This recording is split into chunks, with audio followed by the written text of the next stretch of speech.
Okay, so I'm just going to model doing this task to help some of you. Now, what I suggest you do is if you're using this model to help you, that you then don't go away and do a model on the same point that I'm going to make. Otherwise, that's not really going to be helping me to see your understanding.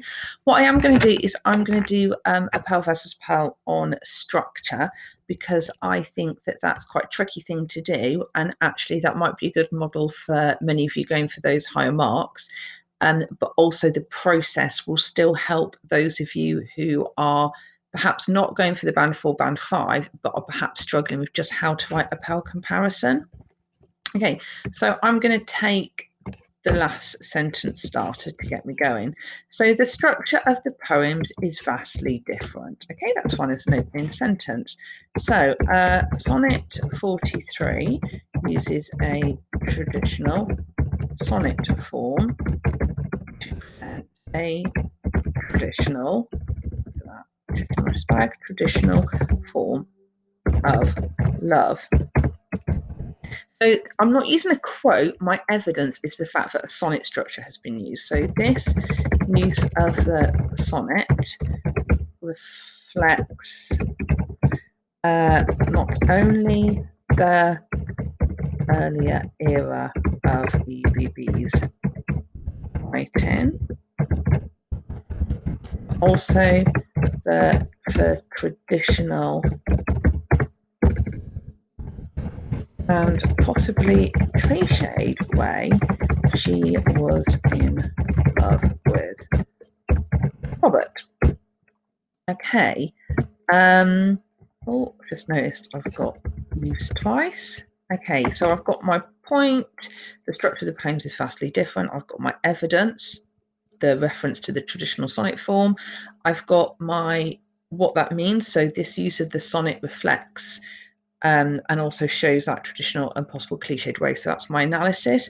I'm going to put my link to reader and my writer's expectations, writer's intentions, together. So EBB may have intended to show her reader, and remember that her reader was Robert, that she had a love for him that would last forever, as would have been the traditional expectation in a more old-fashioned era. Okay, that actually I might add a little bit more. May have intended to show her reader that she had a love for him that would last forever, as would have been the traditional expectation in a more old-fashioned era. Okay, I might go back and have a look at this again in a minute. However, the structure of Valentine is free verse. Okay, so that's my point, which reflects a love that is not so traditional. Duffy's use of free verse links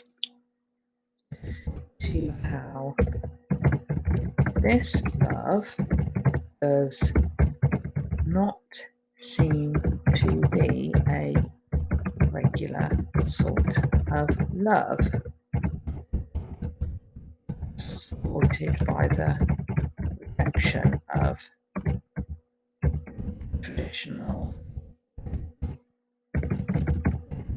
satin hearts.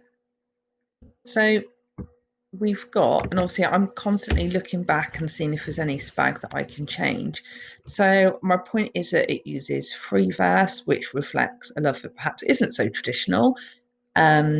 Duffy's use of free verse perhaps links to how this love doesn't seem to be a regular sort of love, which is supported elsewhere. That bit about supported by the rejection of traditional satin hearts, that's like perhaps an extra bit there.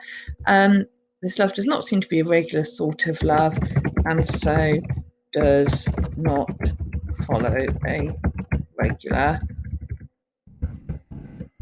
structure as such. Buffy's intention may be, so I'm using that tentative language, to reject traditional notions of love, and to allow her reader to see that love does not fit into one type of format. Okay, now actually there's a lot more you could have done with that. There could have been some evaluative verbs put in there quite easily. But I think if you're thinking about just how to model that Pearl versus Pearl structure, that gives you an example. And obviously I've done that so you can see kind of the thought process behind what I was doing as well. Okay, right, over to you.